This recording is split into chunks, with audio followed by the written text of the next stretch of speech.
ഇന്ന് തന്നെ ഡൗൺലോഡ് ചെയ്യൂ. കാണൂ നിങ്ങളുടെ ഫേവറേറ്റ് ഷോസ്. വന്നു പോയില്ലേ, ഇനി തിരിച്ചു ചെല്ലാതിരിക്കുന്ന എങ്ങനെ? അപ്പൊ ഉറപ്പിച്ചു ഞങ്ങളെ മേഡം കൊണ്ടുപോകാൻ തന്നെ വന്നതല്ലേ? കൊണ്ടുപോകാതെ തരവില്ലല്ലോ രംഗ.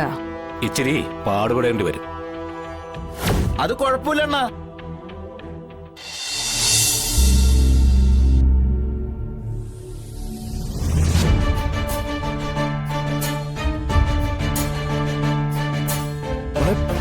പറ്റിയോ? ഇല്ല, പറ്റിയില്ല.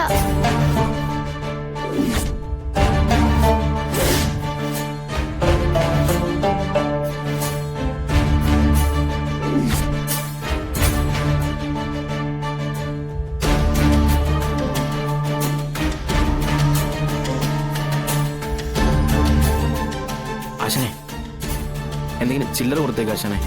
പലതും വാങ്ങി കഴിച്ചോട്ടെ.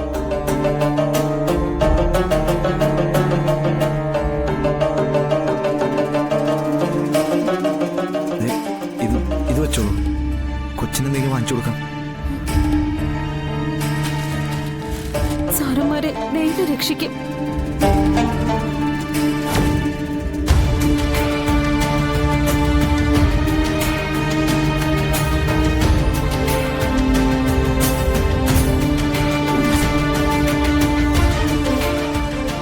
ആര് പറഞ്ഞിട്ട് നിങ്ങൾ ഈ കൊട്ടേഷൻ പരിപാടിക്ക് കൂട്ടുനിന്നത്? സത്യം പറഞ്ഞില്ലെങ്കിൽ അറിയാലോ, നിന്റെ വീട്ടിലിരിക്കുന്നവരവരെ ഞാൻ പിടിച്ചകത്തിടും. ഞങ്ങൾക്കൊന്നും അറിയില്ല.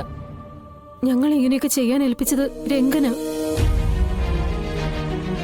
രംഗൻ പറഞ്ഞിട്ടാ ഗർഭിണിയായിട്ട് ഞാൻ അഭിനയിച്ചത്. 2000 രൂപയും തന്നു. ഈ രംഗൻ ചേട്ടനെ ഇപ്പൊ എവിടെ പോയി കാണാൻ പറ്റും? രംഗൻ ദുഷ്ടനാ സാറേ. സാറിനെ പോലുള്ളവർക്കൊന്നും മുട്ടാൻ പറ്റില്ല. അത്രയ്ക്ക് മര്യാദ കെട്ടവനാ. എടാ കമല, അത്രയ്ക്ക് മര്യാദ കെട്ടവനാണെങ്കിൽ അവനൊന്നും മര്യാദ പഠിപ്പിക്കണ്ടേ? തീർച്ചയായിട്ടും പഠിപ്പിക്കണോ ആശാനെ? അവൻ നിങ്ങളെ ഈ ജോലി ഏൽപ്പിക്കാൻ വന്നപ്പോ അവന്റെ കൂടെ വേറെ ആരെങ്കിലും ഉണ്ടായിരുന്നോ? ഏതെങ്കിലും സ്ത്രീയോ മറ്റോ? നല്ല പൊക്കമുള്ളൊരു പോലീസുകാരനുണ്ടായിരുന്നു. അത് പോലീസുകാരെന്ന് എങ്ങനെ മനസ്സിലായി? ഈ രംഗൻ സാറേന്ന് വിളിക്കണമെങ്കിൽ അത് പോലീസുകാരെ മാത്രമാ. പോലീസുകാർക്ക് വേണ്ടി ഗുണ്ടാപ്പണി എടുക്കുന്നവനാ ഈ രംഗൻ. പിന്നെ കൂടെ ഒരു സ്ത്രീയും ഉണ്ടായിരുന്നു. അവരാ കാര്യങ്ങളൊക്കെ പറഞ്ഞ് ഏൽപ്പിച്ചിരുന്നത്. ഒരു സംശയം വേണ്ട ഇടത്തെ, പെണ്ണ് സുസ്മിത തന്നെ. പിന്നെ പൊക്കമുള്ള പോലീസുകാരൻ. അത് നിനക്ക് മനസ്സിലായില്ലടാ. അതേത് ഉറക്കത്തിലും പറയാം, ചന്ദ്രബോസ് എന്ന ഘടാഘടിയനാന്ന്.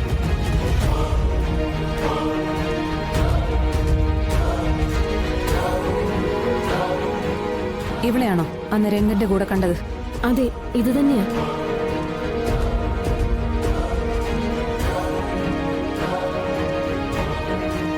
ചെയ്തവനെയും ചെയ്യിച്ചവരെയും വ്യക്തമായി മനസ്സിലായി കഴിഞ്ഞു. ഇനി എന്താ വിഷ്ണുട്ടന്റെ അടുത്ത നീക്കം? നമുക്കേ ആ രംഗനൊന്ന് കാണണ്ടേ? ഇവന് കിട്ടിയ അടിയുടെ കണക്ക് വെച്ച് നോക്കുമ്പോ 60% രംഗന് അവകാശമുള്ളതാ അല്ലേടാ? അത് 100% ആക്കിയാലേ എനിക്കൊരു കുഴപ്പമില്ല ആശാനെ. അതേടോ, 100-ൽ 100 എത്തുമ്പോഴാ നമ്മൾ ഏറ്റെടുത്ത പണി വിജയത്തിലെത്തിയെന്ന് പറയാൻ പറ്റുന്ന.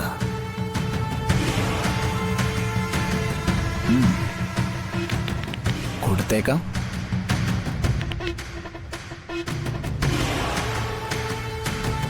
എന്നാ പിന്നെ നമുക്ക് അങ്ങോട്ട് പോയാലോ? രംഗന്റെ തട്ട കത്തിക്കുന്നു. ഇങ്ങനെയുള്ള ആളുകൾക്കൊന്നും പരിചയപ്പെട്ടിരിക്കുന്നത് നല്ലതാന്നേ. പോവാം.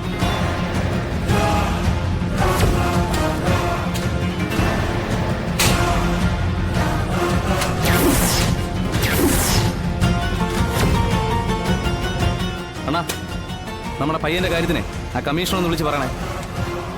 അത് ഞാൻ പറഞ്ഞിട്ടുണ്ട്. പക്ഷേ ഇനി അവനെ കഞ്ചാവും കൊണ്ട് പൊക്കിയ അച്ഛനെ മോനെ ഞാൻ ഇടിക്കും. അണ്ണൻ തന്നെ പറ.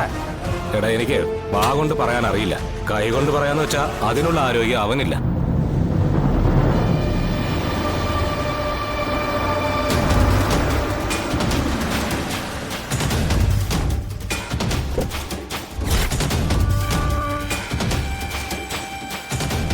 ഇവളെന്താടാ കാറില്? വല്ല കോളും കൊണ്ടുള്ള വരവായിരിക്കും.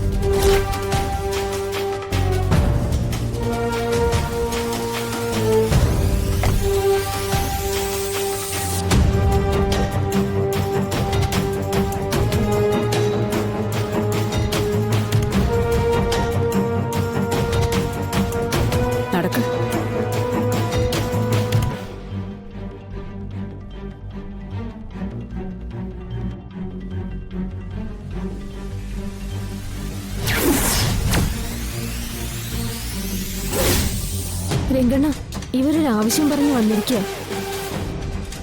അണ്ണൻ ഒന്ന് സഹായിക്കണം.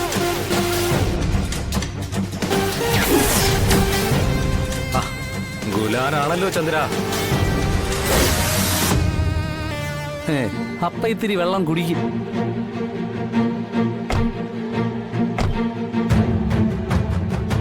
ഒരു വണ്ടിയില് കുറച്ച് സ്പിരിറ്റ് വെക്കണം.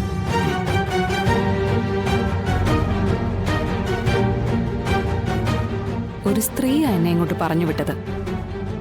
ഒരു സുസ്മിത.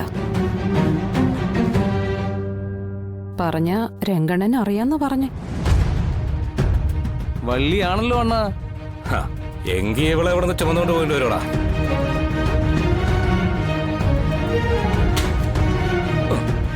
ഇത് സ്ഥലം ഏതാണെന്ന് മനസ്സിലാക്കിയിട്ടാണോ പൊന്നുമോള് വീട്ടിൽ നിന്ന് ഇറങ്ങിയത്? തിരിച്ചു ചെല്ലണമെന്ന് ഒട്ടും ആഗ്രഹമില്ലേ? ഹ, വന്നു പോയില്ലേ, ഇനി തിരിച്ചു ചെല്ലാതിരിക്കുന്ന എങ്ങനെയാ? അപ്പൊ ഉറപ്പിച്ചു ഞങ്ങളെ മേഡം കൊണ്ടുപോകാൻ തന്നെ വന്നതല്ലേ? കൊണ്ടുപോകാതെ തരവില്ലല്ലോ രംഗ. ഇച്ചിരി പാടുപെടേണ്ടി വരും. അത് കുഴപ്പമില്ലണ്ണ, ഞങ്ങളെ തോളെ കയറ്റിങ് എടുത്തോളാം. വാടാ.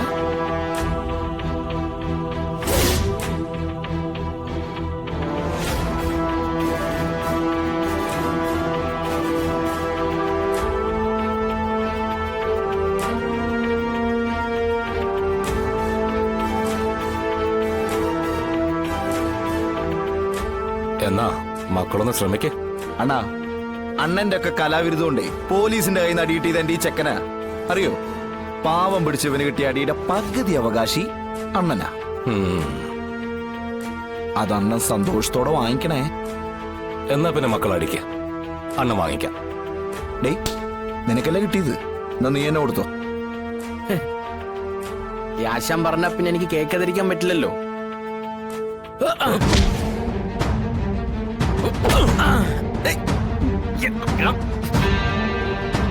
എന്തോ നടയുന്നു ഇത്ര ബിൽഡപ്പ് കൊടുത്തിട്ട്. ചാക്കിന്റെ പ്ലാശനെ എന്നാ പിന്നെ